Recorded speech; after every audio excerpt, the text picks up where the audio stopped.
Wah, Indonesia luar biasa ya. Betul bosku, Indonesia kaya akan sumber daya alamnya. Kenapa bisa seperti itu ya Ibu Ari? Itu karena letak geografis negara Indonesia. Letak geografis negara Indonesia itu apa Bu? Letak akan kita bahas pada topik yang kedua ini. Topik 2, letak geografis Indonesia. Topik baik anak-anak, sekarang kita akan belajar mengenai letak geografis. Letak geografis adalah letak suatu tempat atau wilayah berdasarkan keadaan di atas permukaan bumi. Sebagai contoh, kita ambil peta Indonesia. Bagaimana letak geografis negara kita? Untuk kelanjutannya, mari kita bahas bersama-sama. Perhatikan peta Indonesia berikut. Berdasarkan letak geografisnya, negara kita terletak di antara dua benua dan dua samudra, benua Asia dan benua Australia, serta Samudra Hindia dan Samudra Pasifik. Letak astronomis Indonesia berada di 6 derajat lintang utara sampai 11 derajat lintang selatan dan 95 derajat bujur timur sampai 141 derajat bujur timur. Berdasarkan letak geografisnya, Indonesia berada di tengah-tengah perdagangan dunia anak-anak, sehingga disebut sebagai negara kepulauan. Selain itu, Indonesia memiliki 2 musim, yakni musim hujan dan musim kemarau. Hal inilah yang menjadikan Indonesia kaya akan sumber daya alam dan sumber daya budayanya. Pengaruh letak geografis Indonesia yaitu menjadikan negara Indonesia sebagai negara maritim dan agraris.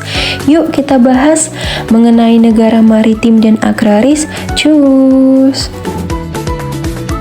Yang pertama, negara maritim adalah negara yang sebagian besar wilayahnya berupa perairan.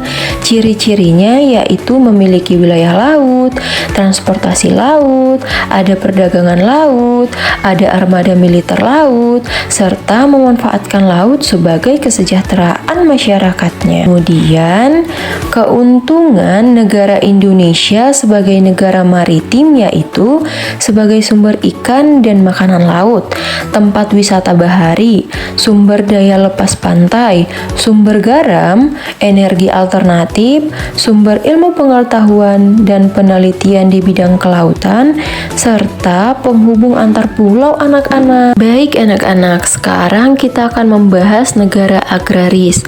Negara agraris adalah negara yang sebagian besar wilayahnya berupa daratan. Masyarakatnya bekerja sebagai petani yang memanfaatkan lahan-lahan pertanian. Tanah di negara kita merupakan tanah yang subur. Hal itu dikarenakan Indonesia memiliki banyak gunung berapi anak-anak. Abu vulkanik dari gunung berapi itu dapat menyuburkan tanah. Selanjutnya kita akan membahas ciri-ciri negara agraris. Yang pertama, wilayah daratan yang luas. Yang kedua, memiliki sawah, kebun yang luas, dan ladang. Yang ketiga, memenuhi kebutuhan hidup dari hasil pertanian. Dan yang terakhir, terdapat peternakan anak-anak seperti peternakan sapi, kerbau, domba, dan sebagainya.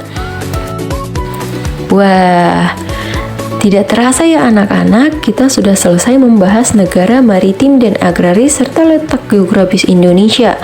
Jangan lupa bermain gamenya ya anak-anak. Terima kasih.